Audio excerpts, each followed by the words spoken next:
तो सर हम सो ओटोलिथ के दैट बारे में। Means it is.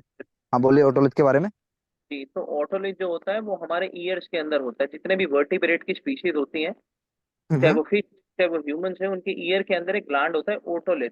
तो उसके ऊपर कैल्शियम कार्बोनेट की एक लेयर चढ़ा हम्म। करके, और जो सेंसरी हेयर ऑर्गन्स होते हैं हम्म। जिनकी वजह से हमारे न्यूरो तक इंफॉर्मेशन जाती है, कानों के उनको द्वारा जो बचाया जाता है।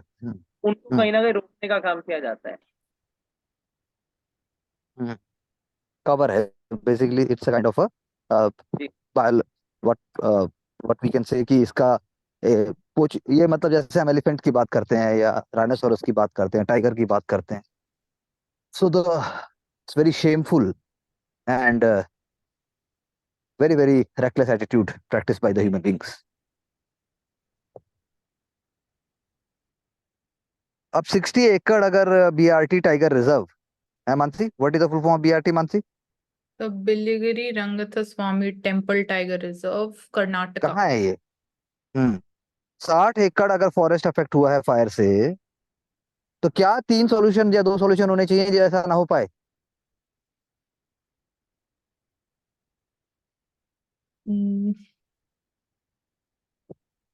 प्रवेश, एक सॉल्यूशन।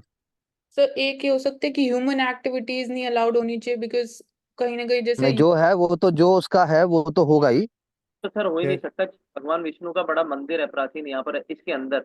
बिल्कुल बिल्कुल।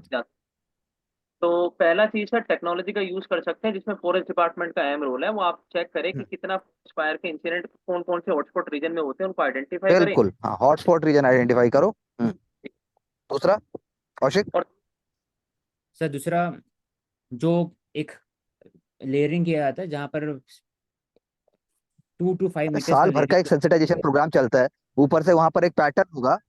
हाँ, क्या? तो इनफ्लेमेबल मटेरियल कम से कम होना चाहिए, लीस्ट होना चाहिए, उसका एक्सेस लिमिटेड होना चाहिए।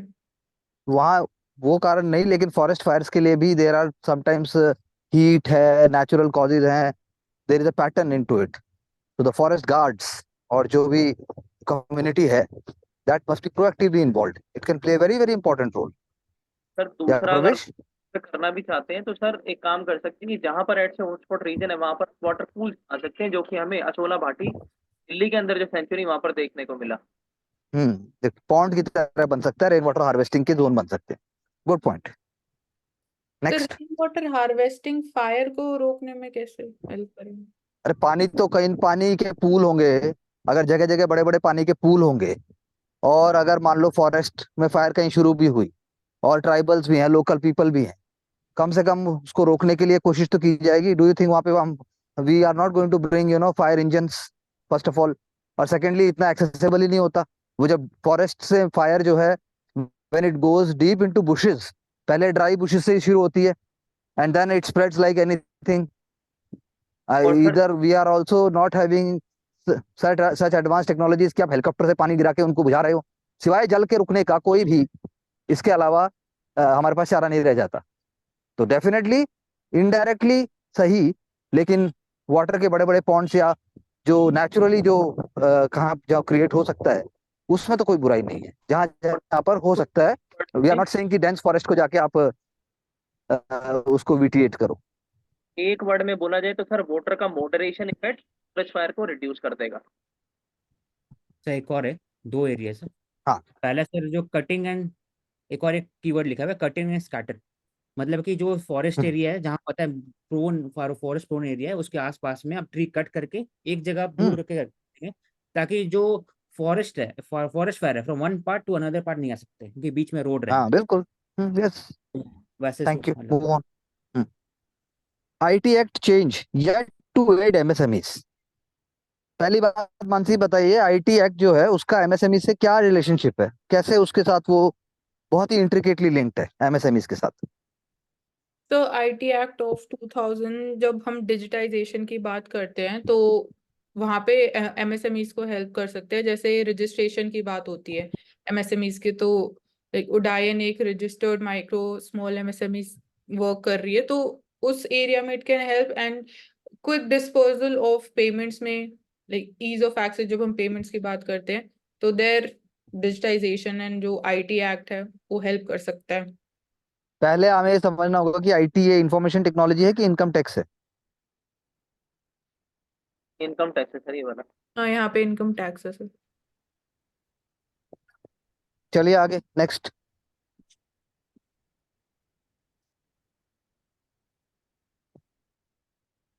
अब green group seek ban on infra projects in Himalaya. अभी हमने ऊपर इतनी चर्चा की, आप लोग इतने बड़े बड़े सॉल्यूशन देते हो, सब लोग इतने वाइज और इतने ज्यादा यू नो अवेयर हो।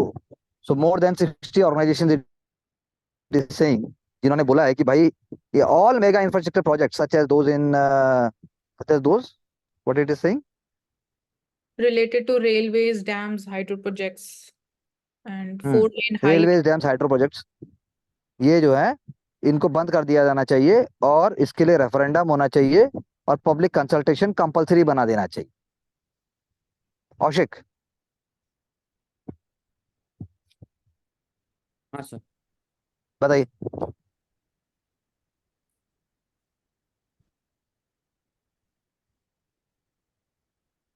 सर प्रवेश, इसके अंदर सर जो ये लोग बोल रहे हैं, बड़ी इनकी ये लोग अ, नहीं बोल रहे हैं, इन लोगों की बात नहीं पूछी जा रही है। जी, ऐसा होना चाहिए कि नहीं होना चाहिए?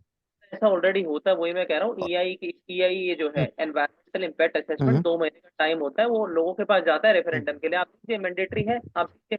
ई हम्म, वेबसाइट एमईए की, एनबीस है, हम्म, आप दीजिए। हम्म, तो फिर ये ऐसा क्यों बोल रहे हैं? सर ऐसा, वो तो सर मैटर ऑफ इन्वेस्टिगेशन है, क्योंकि हमने देखा था दिल्ली के हम्म, अंदर एनवायरमेंट मिनिस्ट्री को ट्रोल किया गया था by some of hmm, name of environmental hmm, conservation इनके ऊपर। हम्म, फिर बाद में जाके दिल्ली पुलिस ने रेड मारी तो पता लगा था कि हवाला से मनी भी लेते हैं sir. So sir point is that कि point is that there is already institutional mechanism in India, और जिसमें हम फॉरेस्ट राइट एक्ट की बात भी करते हैं, जिसमें हम ग्राम सभा की बात हमने कितनी बार की है, और पंचायत का रोल भी है। फिर उसके बाद जो अमेंडमेंट आता है वो पार्लियामेंट उसको ड्यू कंसल्टेशन के बाद ही पास करती है। And then you have other forums also, NGT भी है। बट सेइंग दैट कि ये सारे के सारे प्रोजेक्ट बंद कर दो और पब्लिक कंसल्टेशन, तो अब क्या है public consultation? It is also to be interpreted, उसका नेचर भी देखने की बात है। हाँ बोलिए। मैं बता रहा था इसमें क्या है कि जो ईआईए नॉर्म्स आया था हम्म, 2020 वाला, उसमें पब्लिक कंसल्टेशन को कम किया गया टाइम। उसका मतलब होता है कि कोई भी अगर स्टार्टिंग प्रोजेक्ट हो रहा है तो उसे आपको एक लेना पड़ता है पब्लिक हम्म, कंसल्टेशन।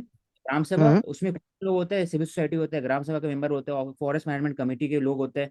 तो वो फिर डिसाइड करते हैं, वो रिकमेंड करते हैं और फिर वो जाता है हम्म, मिनिस्ट्री ऑफ इन्वायरमेंट के पास, वहां से अप्रूव होता है, हम्म, फिर वो जाता है करना स्टार्ट। तो पब्लिक हम्म, कंसल्टेशन पीरियड है ना, अगर ज्यादा रहेगा तो लोग हम्म, ज्यादा आएंगे, तो कम कर दिया गया हम्म, 15 दिन के आसपास। दूसरा हम्म, कि कंसल्टेशन फ्रॉम ग्राम सभा उसको भी कम कर दिया गया। तो हम्म, अब इसमें देखिए कि दोनों कम करने से जो एग्जीक्यूटिव पावर है टू इम्प्लीमेंट द प्रोजेक्ट वो बढ़ गया। तो फिर हम्म, पोस्ट फैक्टो क्लियरेंस बढ़ गया कि प्रोजेक्ट पहले हम्म। बना दो या फिर ईआईए मिलते हैं उनको सर्टिफिकेट। तो तो इसमें बस बैलेंस दो। होना चाहिए, देयर मस्ट बी बैलेंस। हाँ, नहीं बैलेंस और तो दो। लोगों में असंतोष बढ़ेगा। और हाँ सर। चलिए नेक्स्ट। चलिए we know about it. Mansi बताओ, इस साल किस किस को भारत रत्न मिला था?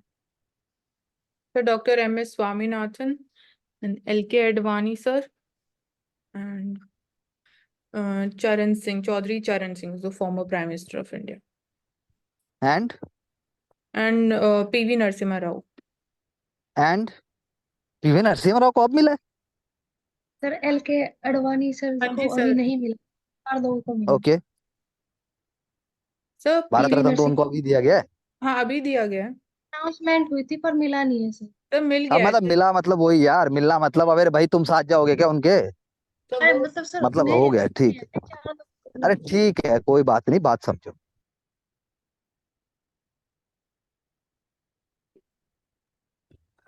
और एक और, प्रवेश, एक लीडर और है। सर ये लिखा हुआ बिहार के पूर्व मुख्यमंत्री कर्पूरी ठाकुर जी। हाँ, Karpoori Thakur ji. So we must all be very aware what we are reading, how we can recollect. We have to make it a smart and engaging exercise, and that's the only way ahead. चलिए next. Dispute over exemption to group from military services poses fresh threat to BB. Karuna, who is BB? I will have to see. You will have to see. Mansi, who is Bibi? Israel's prime minister Benjamin Netanyahu, उनको मतलब famously बीबी के नाम से जाना जाता है। उनको बीवी के नाम से जाना जाता है। तो ये प्रवेश इन 2 lines. During the tenure of Israel's Prime Minister Benjamin Netanyahu, we had seen that the Israel's and India's relations have become very much cordial and strategic in various sectors like defense. Be specific. Be specific. The topic actually talks about कि हमारे देश में तो military conscription नहीं है, लेकिन वहां है कंपलसरी मिलिट्री, जैसे साउथ कोरिया में भी है. But there are even the groups of orthodox Jews, very much orthodoxy, जो उसको फॉलो नहीं करते हैं, मतलब उनको they are not suppose to be following it, उनके लिए एक एग्जम्पशन है. एंड दे, जैसे जैसे हम कंजर्वेटिव वैल्यूज की बात करते हैं, बहुत जगह कंजर्वेटिव वैल्यूज के दम के ऊपर पॉलिटिकल आइडियोलॉजीज बेस हैं और वो चलती भी हैं. They run the government also. So that is what article says कि उस बात पर उनके जो ग्रुप को एग्जेम्पशन है मिलिट्री सर्विस ना करने पर, वो जो एग्जेम्पशन है, वो एग्जेम्पशन के कॉन्टेक्स्ट में one can say that there are debates in society in, and that is how it is coming up to the bringing the pressure to the government also. अब आप बताइए, इंडिया इजराइल का आप 2 example बता दीजिए. Relation यहाँ सबको पता है. 2 ऐसे एग्जाम्पल बताइए जो बहुत ही महत्वपूर्ण कॉन्ट्रीब्यूशन किया है इजराइल ने इंडिया के लिए. बस मैं इतना कहूंगा.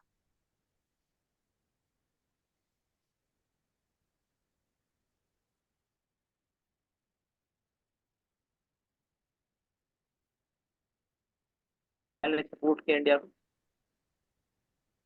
ठीक है. और इसके अलावा सर, जो हमारा कोविड टाइम के ऊपर जो वैक्सीन में रिसर्च की गई थी, उसमें इजराइल का कंट्रीब्यूशन था. ये जिसमें कोई वो तो इंडिया ने वर्ल्ड में इतना सपोर्ट किया था. टेक्नोलॉजी में बात करते तो हाँ, आशिक. डिसैलिनेशन प्लांट्स में desalination plant is a very good and popular example. दूसरा सबसे आशिक. सबसे इम्पोर्टेंट जो इसराइल ने किया है इंडिया के साथ, तो वो है कि depth of intelligence with India. तो कारगिल में भी यूजफुल, उसके बाद फिर 1971 में यूजफुल था, और फिर एम्यूनेशन में उन्होंने दिया था वॉर के समय में. चलिए नेक्स्ट.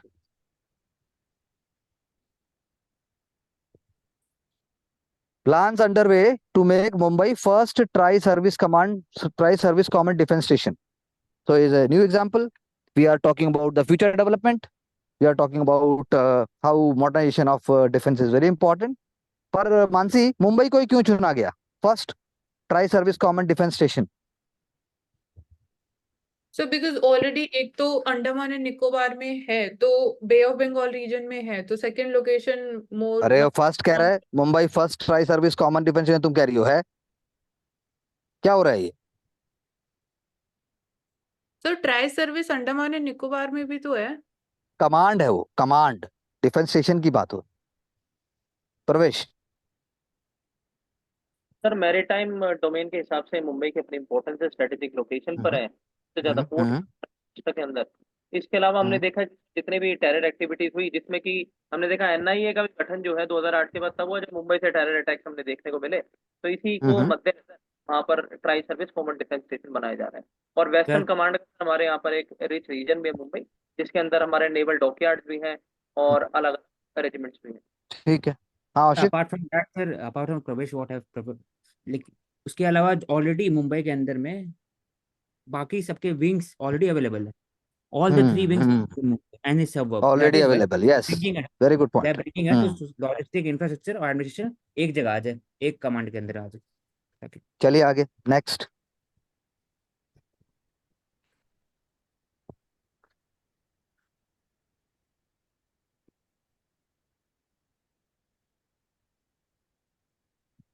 साइबर फ्रॉड सेंटर्स हमने अब्रॉड से बचाया.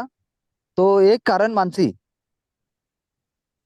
इंडिया के यूथ इतनी जल्दी, हम तो विकसित भारत बनने जा रहे हैं, 3 ट्रिलियन से बड़ी इकोनॉमी है, इतने ग्रेट हैं, फिर ये इतनी जल्दी ल्यूर क्यों हो जाता है? ऐसा क्या है in economic perspective that graduate youths and even skilled भी कहेंगे हम तो, क्योंकि बाहर जाके वो काम कर ही रहे हैं. तो ऐसा क्या है? एक कारण बताओ बस. सर सबसे बड़ा कारण इंडिया में अनएम्प्लॉयमेंट जो है, की वजह से वो ल्योर हो जाते हैं, वो अग्री कर देते हैं कि ठीक है, we are ready to go and work there. और जो लुक्रेटिव पेमेंट्स भी उनको दी जाती है, बोनस उनको प्रॉमिस किया जाता है, तो that can be one of the things. Okay. Sir एक कल्चर ऑफ क्विक मनी, कि जल्दी से पैसे कैसे, कल्चर ऑफ क्विक मनी, जल्दी पैसा कैसे कमाए, 20 दिन में जल्दी पैसे से डबल। सिलेक्शन कैसे ले। Very good, this I like the point. Cyber fraud centres abroad. Anyone would like to add anything else in this? Sir इसमें मैं बोलूंगा कि कहीं ना कहीं इंडियन सोसाइटी के अंदर जो साइबर स्पेस है उसके लिए हम्म नॉलेज, हमारे साथियों के अंदर मैं पूछूं तो साइबर सेल की कंप्लेंट करने के लिए क्या टोल फ्री नंबर, तो आई हम्म बिलीव कि नहीं पता होगा। तो हम्म आम आदमी को कैसे पता चले? तो कहीं ना कहीं साइबर हम्म स्पेस, साइबर क्राइम नहीं, साइबर स्पेस की जब तक हम करिकुलम से लेकर के और सोसाइटी में हम्म पॉलिटिकल पार्लियामेंट तक जब तक इसके बारे में गहन चर्चा नहीं करेंगे तब तक। बिल्कुल आपने सही कहा। इसी जी के लिए हमारे साइंस के जो वीडियोस हैं सारे के सारे वो बहुत इंपॉर्टेंट हैं बेसिक कॉन्सेप्ट्स क्लियर करने के लिए। उनको वॉच करके अपनी कॉन्सेप्चुअल क्लैरिटी और थिंकिंग को बढ़ाना चाहिए। सर इसके नेक्स्ट। लिए चक्षु और सारथी पोर्टल है साइबर। हाँ, चक्रव्यूह और सारथी पोर्टल हमारे सहयोगी ने बताया हमें, धन्यवाद। Second wife can not liable to be prosecuted in bigamy cases, तो ये एक सोसाइटल एंगल से है कि हाई कोर्ट ने अपना एक जजमेंट दिया। मानसी, ये जो बात यहाँ पर हम पढ़ रहे थे बाइगैमी वाली, इसमें क्या क्या सोशल एंगल निकल के आता है? तो social angle I think women rights के में आप बात कर सकते हैं। यू थिंक और यू नो? तो वुमेन राइट्स की आइडेंटिफिकेशन और उनकी सेफ्टी की बात की जा रही है, that is one of the social angles. Sir अगर बाइगेमी के बारे में बोले तो आईपीसी इसको नॉन कॉग्निजेबल ऑफेंस मानता है, यानी आपकी एक हम्म धर्मपत्नी पहले ही है, आप जाके दूसरी जगह हम्म शादी की। तो इसमें बात ये, तो आपको यानी जेल होगी। कोर्ट ने बोला आपको जेल तो होगी, लेकिन आपके जो भाई हम्म बंधु है उनको मत फंसवाइए, आपने अपनी मन मर्जी से किए तो आप जाएंगे जेल के अंदर, उनका हम्म पूरा परिवार मत उसको डालिए उसके अंदर। तो ये बात है सर। चलिए next. Oshik, when we talk about piracy in Arabian Sea, summarize in Yes. 2 lines. So mostly the piracy is done by the Somali pirates in the Arabian Sea state of Hormuz. Bab el Mandeb is very prone region, and to tackle it, Indian Navy is collaborating with other countries in the Arabian region with the use of ठीक INS है, okay, and thank you. Operation Seagull, So Prosperity and Guardian by US. Mansi, two important Mansi वो जो gulf of, कोई बात नहीं, एक point मुझे बताइए, जो गल्फ ऑफ एडन में और जो हौतीज रेबल के बचाने के लिए जो वेस्टर्न वर्ल्ड ने एक ऑपरेशन स्टार्ट किया था, हाँ क्या जी। नाम था उस ऑपरेशन का जो चल रहा है अभी भी? So it was started by US and हाँ हाँ, तो नाम बताइए। एग्जैक्ट नेम तो नहीं करुणा, रिकॉल कर रही। सर प्रेरणा, ऑपरेशन बोलो Karuna. Sir operation prosperity. Operation prosperity guardian. Guardian. तो आप लोगों को चौकन्ना होकर एक दूसरे को सहयोग देते हुए सोच समझकर चीजों को करिए ताकि हम मंजिल की प्राप्ति करें। चलिए आगे। Anticipatory bail must not be A norm in many cases. Mansi, कैसे केसेस में एंटीसिपेटरी बेल नॉर्म नहीं होनी चाहिए? सो जो हीनस क्राइम्स और सेंसिटिव केसेस होते हैं वहां जैसे पे ये नहीं होना चाहिए। सो स्पेसिफाई। so for example इस केस में like assault on women, wrongful restraints, grievous hurt, in hmm it should not be there। तो miscarriage of justice नहीं होना चाहिए। चलिए नेक्स्ट। अगर इसमें बोलूँ तो सेक्शन 498 आपको एंटीसिपेटरी बेल देता है। इंडियन कानून के अंदर दो तरीके की बेल होती है, एक होती है एडवांस, एक होती है एंटीसिपेटरी। एडवांस है कि आपने कोई क्राइम नहीं किया, आप पहले ही जाके बेल ले रहे हैं, भाई मेरा मैं क्राइम कर दूंगा तो मुझे बेल दे दीजिए, ऐसा भी प्रावधान है भारतीय कानून नहीं, में। मैं कि मैं क्राइम कर दूंगा और तब भी मुझे बेल दे दीजिए। हाँ जी हाँ जी, ऐसा भी है। और एंटीसिपेटरी का मतलब है क्राइम हो गया है और अब हम्म, मुझे पूरे ट्रायल जब तक मेरा चलेगा तब तक के पीरियड के आप मुझे बेल दे दीजिए। अब इसमें होता क्या है हम्म, कि आप 2 दिन ले सकते हैं, 10 दिन, 14 दिन, और आप सालों साल की बेल भी ले सकते हैं जब तक आपका ट्रायल चलता है। इसमें हम्म, देखा जाता है करप्शन। तो कहीं ना कहीं ये पूरा एंटीसिपेटरी बेल का जो मैटर है, जिसमें जजिस को बोला जाता है बेल दे दीजिए, वकीलों का जजिस का नेक्शन है, पॉलिटिकल नेक्सस है, पॉलिटिकल प्रेशर है, करप्शन होता है, कहीं ना कहीं इसका सोल्यूशन क्या है? E court system, e anticipatory bail. Continue. Very good. Okay, तो कंटिन्यू करते हुए परवेश ये भी बता दीजिए, हाइपर पर्सनलाइज्ड गैजेट चाहिए क्या, जो हर सेकंड आप जैसे व्यक्ति का बीपी, शुगर, सांस सब बताए, ऐसी घड़ी चाहिए आपको पहनने को? चाहिए तो क्यों चाहिए, नहीं चाहिए तो क्यों नहीं चाहिए? सर मेरा ऐसा मानना है ऐसा नहीं होना चाहिए, क्योंकि जो हम्म, प्रकृति है वो आपको नेचुरली इंस्टेंट देती है जब आपकी तबीयत खराब होती है। तो हर टाइम आप हम्म, रनिंग करते जा रहे हैं तो भी फोन बांध के जा रहे हैं, उसके भी नेगेटिव जो इम्पल्शन होते हैं सर वो आपके पास आपके ऊपर आते हैं हम्म, कई हम्म, रिपोर्टों के हिसाब से। तो जितना हो सके हमें टेक्नोलॉजी को यूज करना चाहिए सस्टेनेबल लेवल पर, हाई हम्म। हाइपर लेवल पर नहीं यूज करना चाहिए। तो इसमें हाइपर पर्सनल इंसाइट से मेरा ऐसा मानना है कि नहीं होना चाहिए। नेक्स्ट, सर आप बोले।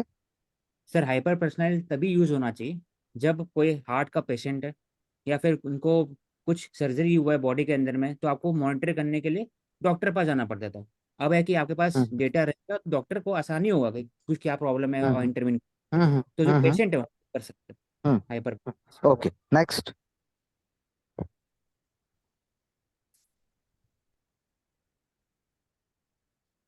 न्यूज क्लिक, क्या था मानसी न्यूज क्लिक का केस? तो इट वाज रिगार्डिंग कि जो ऑनलाइन कंटेंट जो न्यूज़ पब्लिशिंग हाउस था उस पे उनके जो ओनर उनको अरेस्ट किया गया था, बट बाद में अनलॉफुल एक्टिविटीज प्रिवेंशन क्यों, ही वाज डिटेन्ड। क्यों किया गया था? केस बताइए ना, केस क्या था? ये तो ऑब्वियसली बात है कि जब chargesheet filed against news click, तो सभी को पता है भाई, चार्जशीट जब फाइल होगी जब उनको पकड़ के अंदर किया जाएगा। केस क्या था? तो जो इलीगली जो फंड्स आए उसको ट्रेस किया गया था रिगार्डिंग द फंडिंग। हम्म। तो दैट वाज द इशू कि ब्लैक मनी या जो ओके मनी औशिक, होती है। सर न्यूयॉर्क टाइम्स का औशिक। रिपोर्ट निकला था जिसमें बोला गया कि हम्म, चाइनीज बिलियनियर है वो फंड कर रहा है हम्म, ऐसे media house to hmm, hmm, to influence the public और चाइनीज मनी को यूज कर रहा है। उसमें से न्यूज हम्म, क्लिक का भी नाम उसमें था। तो बाद में फिर हम्म, यूरोपिया के अंदर में ईडी और हम्म। बाकी जब एजेंसीज है उन्होंने फिर इसके अंदर में केस फाइल किया न्यूज क्लिक के अगेंस्ट में, और फिर उसके आगे का फिर केसेस। तो बिल्कुल सही बात। तो दिव्या और करुणा और प्रेरणा इस प्रकार से समझ के, और वो जब बोला जाएगा साथ साथ में उसको करेंगे। Many yes. countries yet to fully implement steps to prevent misuse of virtual assets. Mansi, what are virtual assets? तो virtual assets can be in the form of digital form, मतलब फिजिकली नहीं है but digitally they are present. For example crypto currencies की हम बात कर सकते हैं, तो that is one of the और वर्चुअल। और एग्जांपल दो वर्चुअल एसेट्स के। और वर्चुअल एसेट्स में sir non fungible tokens, that is also virtual assets.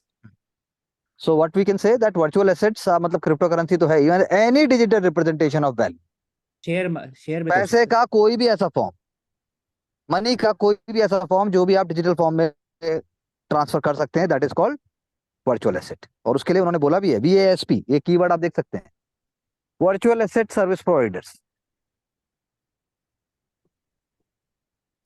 सो प्रवेश, FATF क्या चाहता है इसमें? एफएटीएफ जो है वो चाहता है कि जो इंटरनेशनल वर्चुअल एसेट से जो पैसा जनरेट होता है उसका मनी लॉन्ड्रिंग में और हवाला में और टेररिज्म फंडिंग में यूज ना हो।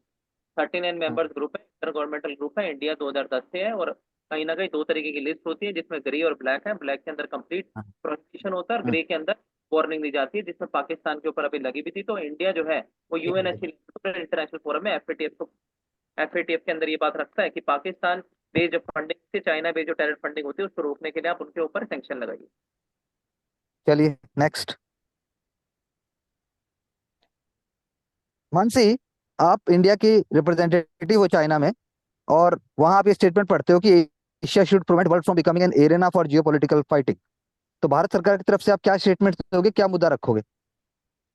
I would talk about कि there should be transparent functioning and following the rules-based order, ensuring that even sea lanes of communication they are secure, free and open. तो this would be the Ashik, one more aspect. So one more aspect, whether small or big countries, everyone should follow rule-based order um, for the free, transparent, inclusive world. ऐसा होगा बोलो, क्योंकि Parvesh, एक और जैसे sir practice इसमें reach, जो भारत सरकार लेकिन का वो डायरेक्ट इसमें सर जो भारत सरकार का स्टैंड है as a representative of India in China, मैं वही कहूंगा कि आप इंटरनेशनल अगर इंटरनेशनल ऑर्डर चाहते हैं तो जियो पॉलिटिक्स फाइटिंग के लिए कंट्रीज की सोवरेनिटी को रिस्पेक्ट कीजिए। फिलीपींस का केस, आप जो है इंटरनेशनल वोटर है उसके अंदर लॉ एंड ऑर्डर लाइए, सबको फ्री पैसेज दीजिए, ऑटोनॉमी मोनोपोली मत क्रिएट कीजिए कि साउथ चाइना में हम ही जा सकते हैं, वहां हम ही जा सकते हैं। और इसके अलावा बायलेटरल जो टाइज हैं उनके ऊपर विश्वास रखें, थर्ड पार्टी को हटा करके बायलेटरल जो मीटिंग्स होती है, जब हम बात करें टेरिटोरियल डिस्प्यूट्स की जो कि हमारे एलएसी के ऊपर है, उनको सोल्व करने से ही हम जियो पोलिटिकल फाइटिंग को कम कर सकते हैं। और जो कंट्रीज हैं वो एशिया को दिखा सकती हैं कि कहीं ना कहीं एशिया के अंदर जो सोलिडारिटी है वो इनफ है जियो पोलिटिकल स्टेबिलिटी के लिए। So in short, we can say कि promoting multilateralism या minilaterals instead of unilateralism yes. as seen by हाँ China. बिल्कुल। Okay, thank you. Next.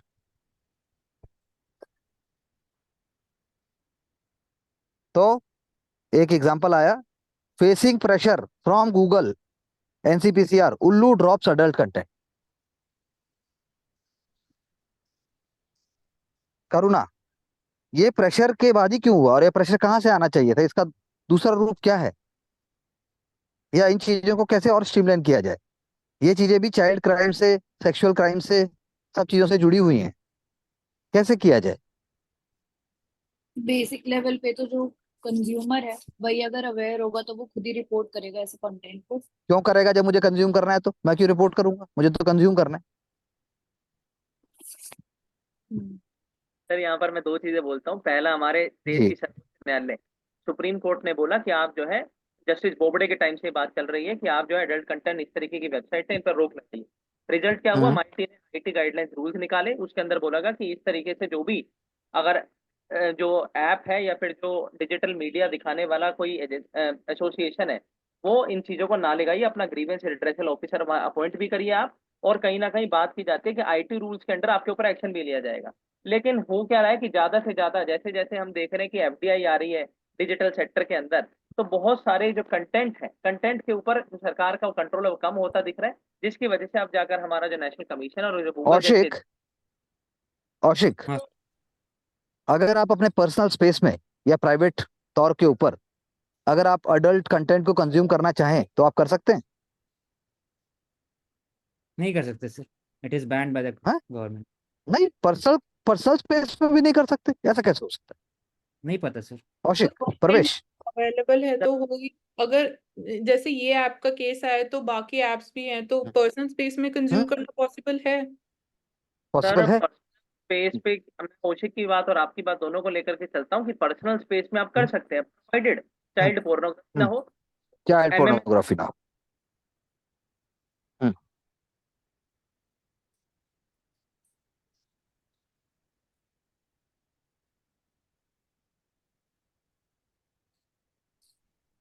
Your voice is not coming. Hello.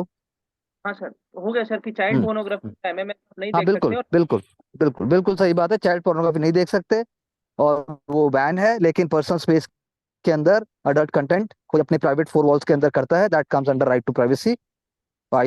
ऐसा हमने पढ़ा है, हाई कोर्ट के जजमेंट ने भी कहा है ऐसा। या कोई और इस बारे में कुछ कहना चाहता है?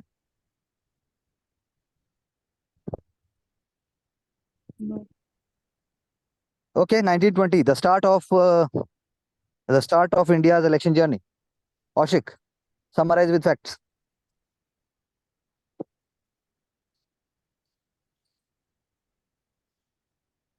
सर अब्दुल माजिद जो आए थे 1920 में, ही फाइल नॉमिनेशन पेपर्स, और बाकी लोग उनके खिलाफ बोल बिल्कुल रहे थे। सोचा गया था कि वो मिठाई वाले और व्यापारी आदमी लॉयर को क्या हराएंगे, लेकिन उन्होंने लॉयर को हरा दिया था। आगे बोलिए। हाँ सर, फिर it start 1920 election after claims for reform.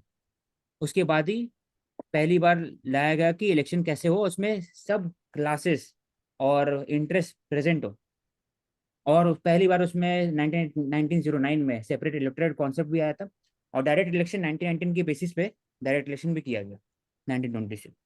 तो हम्म।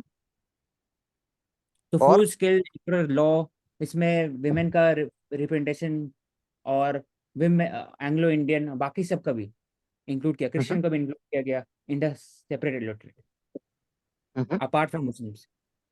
हम्म फिर जब 1937 में जो इलेक्शन हुआ, उसमें हम्म 1990 के बेसिस पे हुआ था हम्म सेंटर पे, और 37 वाले जो स्टेट का इलेक्शन हुआ था वो 35 के हिसाब से हुआ था स्टेट के हिसाब से, हम्म और 46 में जब हुआ 35 के हिसाब से हुआ था। ऐसे ओवरऑल हम्म इवॉल्व हुआ। और हम्म इलेक्ट्रो वोटिंग पीरियड है, इट वाज 21 ईयर्स। हम्म। पहले नैरो था एडल्ट फ्रेंचाइज, उसको फिर तो बढ़ा वुमेन दिया को गया वोटिंग राइट्स पहली बार कब मिले? वुमेन को वोट करने का अधिकार कब मिला? गवर्नमेंट ऑफ इंडिया 1919 के गवर्नमेंट ऑफ इंडिया 1935? 1919 में। Anything else you want to add, Pravesh? No sir. Kaushik, कुछ और बचा आपका? हम्म, ये था सर कि जो पहले नैरो एडल्ट फ्रेंचाइज था, तो उसमें क्वेश्चन उठा था कि बाकी लोग क्यों नहीं डालेंगे। तो उसमें प्रॉपर्टी और इसका कनेक्शन, डायरेक्टली कनेक्शन जो है यूएस और ब्रिटेन से, कि वहां पर हम्म भी वुमेन को वोटिंग राइट नहीं मिला था हम्म 1919 के पहले तक। उस समय फेज चल रहा था फेमिनिज्म का, इसलिए इंडिया में भी आया, और इंडिया का डिमांड भी था, क्योंकि हम्म जो लोग थे हमारे लॉयर्स थे, एलिट थे, एमिनेंट पर्सनालिटी थे, वो डिमांड भी कर रहे थे कि सबका अधिकार होना चाहिए। तो फिर हम्म। 1919। और सर यहाँ ओके। पर एक मैं जोड़ता हूँ कि इंडिया जो है उसको मदर इसी वजह से कहा जाता है कि उसने कोई भेदभाव नहीं किया एडल्ट फ्रेंचाइजी देने के अंदर। जब हम देखते हम्म हैं लास्ट जो हमारी डेमोक्रेसी है यूएस, उसने भी बोला कि हम हम्म वुमेन को रिजर्वेशन नहीं देंगे कुछ सालों तक, बाद में देंगे। तो कहीं ना कहीं ग्रेजुअल हम्म प्रोसेस वहां पर देखा गया, लेकिन यहाँ पर जैसे ही देश आजाद होता है तो जो हम्म डेमोक्रेसी के ठोस है जो principle उनके तहत वुमेन को भी, एससी एसटी को भी, दलित को भी, वनरेबल हम्म। को भी उतना दिया गया जितना एक नॉर्मल इंसान के लिए। ब्लैक चलिए को भी नहीं नेक्स्ट। था 1960s तक यूएस में। नेक्स्ट, फिलीपींस इंडिया 75 साल की हमने बात की। करुणा, फिलीपींस की ज्योग्राफिकल लोकेशन के बारे में कुछ बताइए।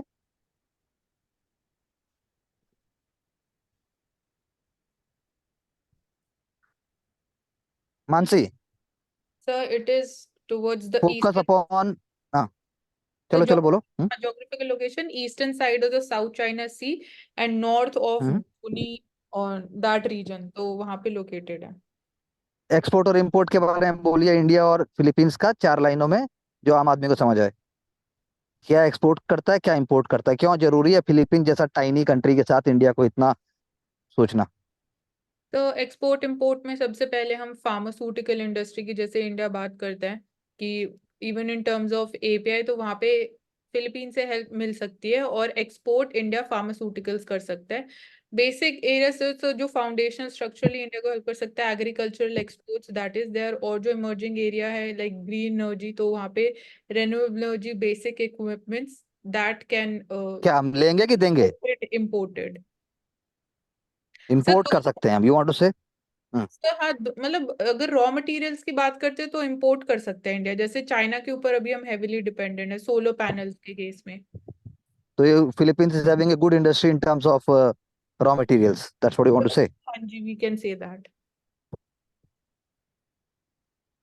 सर अगर बोला जाए तो फिलीपींस और इंडिया के बीच में तीन मोस्ट इंपोर्टेंट चीजों का ट्रेड होता है। पहला, इंडिया से क्या जाता है? इंडिया से मेडिसिन जाती है, पैकेज वो हो मेडिसिन। गया। इसके हाँ, वो बात अलावा हो गई। मोटरसाइकिल, मतलब जो motorcycles, motorcycles, two car wheelers. नहीं जाती, कार नहीं जाती, टू व्हीलर जाती है, मोटरसाइकिल और साइकिल। और तीसरा जो, ओके। जिसमें एक्सेस का भी हमारे यहाँ नाम है, और तीसरा जो है फ्रोजन बोवाइन मीट, जिसका ओ, 129 US डॉलर का जो हम एक्सपोर्ट है। भेजते हैं फ्रोजन बोवाइन मीट? हाँ जी सर, हम भेजते हैं। Good good good. और लेते क्या है हम, जैसे कि मानसी ने बताया, उसके अलावा? इसके अलावा सर हम वहाँ से कुछ जो ओशियानिक प्रोडक्ट्स हैं, जो मेरीन रिसोर्सेज है, वो लेते हैं। और ओके, कहीं ना थैंक यू। चलिए, कहीं डिफेंस की बात हम कर चुके हैं, चलिए आगे। चलिए, एक टैकी ने 4 ब्रेन स्ट्रोक सरवाइव किए, तो तो मानसी, क्या कारण है ऐसा होता है? सो ऐसा होता sedentary है मतलब ये 4 ब्रेन स्ट्रोक सरवाइव कर दिए इन्होंने, सेडेंटरी लाइफस्टाइल और तो सेडेंटरी लाइफस्टाइल में कि you're not like physically active नहीं हो, you're like अगर मतलब पूरे दिन चेयर पे बैठ के काम कर रहे हो तो आपका विजन और जो स्ट्रेस है that increases, and dietary habits they are also not healthy and nutritious, so that is the main problem. तो उसकी वजह से जो नॉन कम्युनिकेबल डिजीजेस भी हैं वो भी इंक्रीज हो रहे हैं, तो these can be some of the okay. और शेख, तो टेक्नोलॉजी ने क्या रोल प्ले किया यहाँ पर?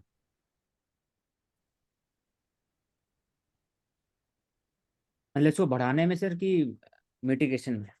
नहीं भाई यार, इसको आप 4 बार तो बचा है ना भाई, उसको मारोगे क्या तुम? कहानी बचने की नहीं, आई है।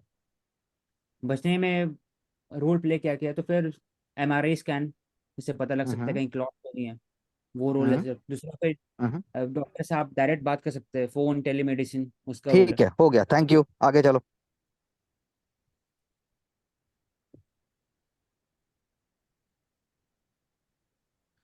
Holi after Holi. As we wrap up Holi 2024, here's an exciting idea for you. What if this April we could experience another festival similar to Holi over again? अब बताइए मानसी, ऐसा होना चाहिए? सर नहीं होना चाहिए, बिकॉज सबसे नहीं होना बड़ा चाहिए। हाँ चैलेंज यही है, water crisis management and conservation of water, तो that is not seen to be efficiently या सस्टेनेबल सेलिब्रेशन ऑफ होली नहीं देखा जाता है। चलो, मैं तुम्हें 5,000 लीटर पानी देता हूँ, अब बताओ, अब होना चाहिए कि नहीं होना चाहिए? तो नहीं होना चाहिए, वाटर ये एज अ फिर क्यों वेस्ट, नहीं होना चाहिए? Sir as a wastage water तो होली में वाटर। ही वेस्ट, वाटर तो होली में ही वेस्ट हो रहा है। अच्छा, एक बार, तुम्हारा कहना है एक बार वेस्ट हो जाए कोई बात नहीं, 2 बार वेस्ट नहीं होना चाहिए। नहीं सर, एक बार भी नहीं होना चाहिए। हम्म, तो होली नहीं मनानी चाहिए? नहीं सर, सस्टेनेबल तरीके से होली मना सकते हैं, it is about like festival of ये क्या कलर्स, बात हुई तो यार? ड्राई होली भी हो हाँ, सकती क्या है। वाटर है? अरे, आप कहना चाह रहे हैं कि होली पे पानी का प्रयोग ना किया जाए? कैसे डीएम बनोगे भाई? कहाँ बोलोगे आप ये बात? क्या आप लिख पाओगे, कभी बोल पाओगे पब्लिक में ये कि होली सूखी मनाओ, पानी का वेस्ट मत करो? सर एग्जाम्पल दे सकते हैं, जैसे वृंदावन में सेलिब्रेट की जाती है फ्लावर्स के साथ, हम्म। तो एक वो वो केस। वृंदावन की होली है वो।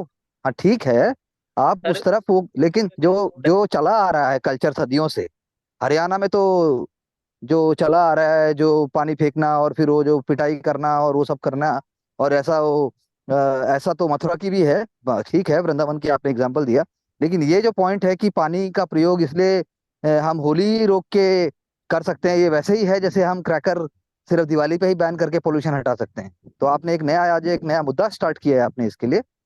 तो अब मैं जानता नहीं कि क्या कहना चाहें। हाँ प्रवेश, आप बोलिए। सर मैं कह रहा था कि जितने भी ऐसे त्योहार होते हैं तो इन पे तो हम्म। सर सरकार जो अलग से स्टेप लेती है, जब आप देखते हैं कि हम्म। सर रोडवेज फ्री कर दी जाती है, जल बोर्ड जो है हम्म। पानी की सप्लाई 24 आवर्स 24/7 दे देता है, आप ऐसा हम्म। नहीं करते। ऐसा छठ पूजा में भी हो रहा है, ऐसा तो घाट में खड़े होते हैं, पानी उनके लिए भी आता है।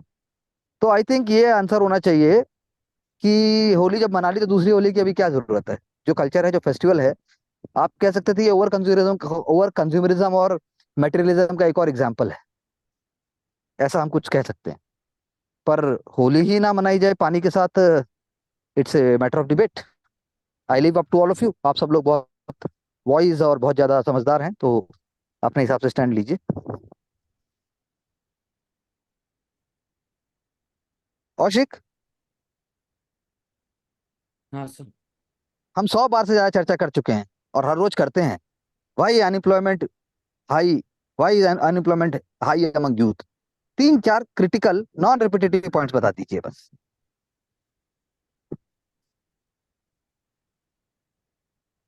पहले सर कि जितने आधे आपका एजुकेशन बढ़ते रहता है वैसे अनएम्प्लॉयमेंट बढ़ते रहता है, क्योंकि लैक ऑफ अच्छा, जॉब्स हाईएस्ट। हाँ सर, कल ही डेटा या पढ़ आप रहे ये थे। कहिए जितना आपका आपका जितना आपका एजुकेशन तो बढ़ता है, लेकिन आपका स्किल नहीं बढ़ता है।